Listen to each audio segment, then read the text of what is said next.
या कुछ दिन बाद ही और जो है चुनाव है, लगातार आप लोग बबलाल सोरेन के पक्ष में मतदान के लिए वोट के लिए अपील कर रहे हैं लोगों को। इस बीच एक बड़ा आरोप जो है पब्लिक के बीच में चर्चा का विषय बना हुआ कि बबलाल सोरेन जो है वो यहाँ के प्रत्याशी नहीं है, इस विधानसभा क्षेत्र के नहीं है।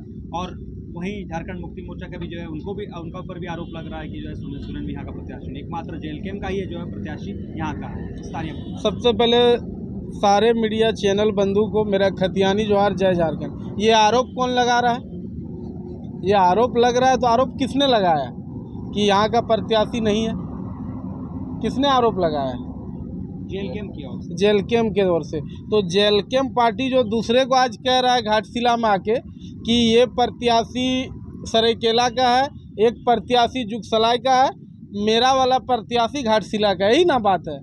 जिसका इतिहास ही रहा है बाहर से चुनाव लड़ने का, उनका केंद्रीय अध्यक्ष डुमरी का है क्या?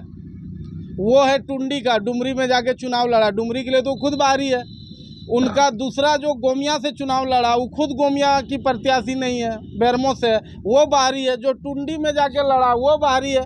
तो एक बात है, जो ये बात बोल रहा है कि बाहरी, झरिया में यूपी आपका जुगसलाई का कैंडिडेट तमाड़ से था, माने इनका पूरा इतिहास ही बाहरी प्रत्याशी से भरा हुआ है।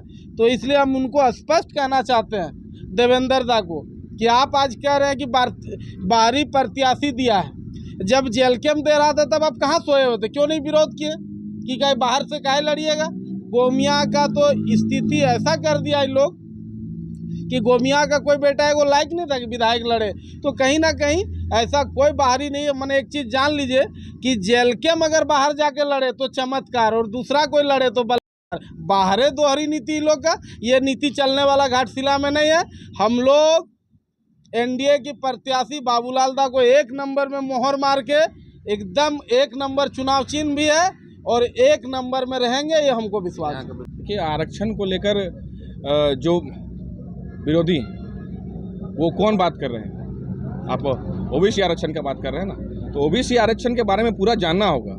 ये लोग बात कर रहे हैं, कौन लोग हैं ये लोग? खुद जानकारी नहीं। जो संविधान का सिर्फ फोटो लेकर फोटो खिंचवाने का काम करते हैं, संविधान के बारे में पढ़ते हैं और ज्ञान नहीं रखते हैं, वैसे लोग इसके बारे में टिप्पा टिप्पणी करते हैं। जिसको अध्ययन नहीं है, जिसको जानकारी नहीं है कि हमारी जो सरकार थी, आजसू पार्टी थी, उन्होंने आपका ओबीसी आरक्षण की जो बात कर रही है कि 14% 27% जब था, 27% आरक्षण झारखंड में कभी नहीं था।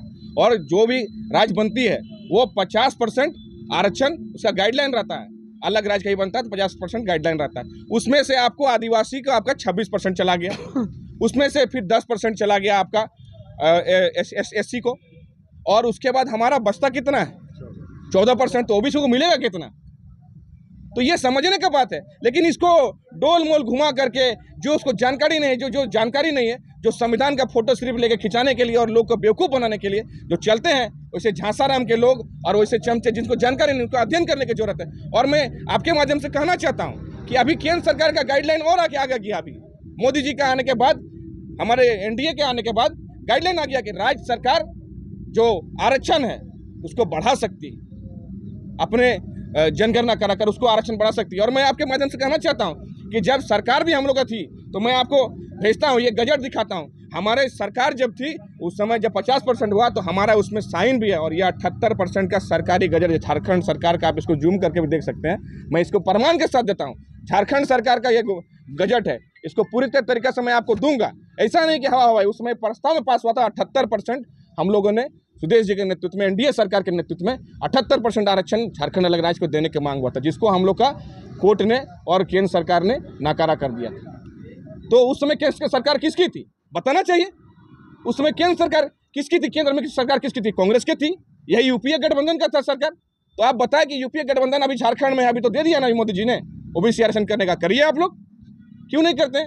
और उसे मैं आपके माध्यम से उस झांसाराम की पार्टी और जेएलके के लोगों से कहना चाहता हूं कि आप लोग सरकार से लड़ नहीं सकते हैं। अभी मांग कीजिए। हम लोग जिस समय थे, हमारे मांग किए थे, हमारे कोर्ट ने हमारे रोक दिया था, हमारा केंद्र सरकार रोक दिया था। या हम लोग से बोलिए कि आप लोग नहीं सकते हैं, तो हम लोग ये भी काम करेंगे, आप लोग से भी लड़ेंगे और इस सरकार से भी लड़ेंगे। एनडीए यहाँ लड़ने के लिए तैयार है और हम लोग कहीं पीछे नहीं हटेंगे। हम लोग कोई छलावा नहीं, हम लोग ओबीसी के साथ, पिछड़ों के साथ हमेशा से एनडीए सरकार रही है और आगे भी रहेगी। और उसके चिंतन मंथन के जब से आए हैं तो देखिए 78% हम लोग अभी जो मांग था, अभी अब राज्य सरकार अगर भेजेगी तो फिर से मिलेगा हम लोग को। यहाँ मंशा साफ नहीं है ओबीसी को। आप देख सकते हैं कि आप पिछड़ा जब आरक्षण का बात कर रहे हैं तो आप पंचायत चुनाव में देख लीजिए, क्या ओबीसी को आरक्षण दिया? यूपीए गठबंधन ने दिया? मैं आपके माध्यम से आप लोग से पूछना चाहता हूँ।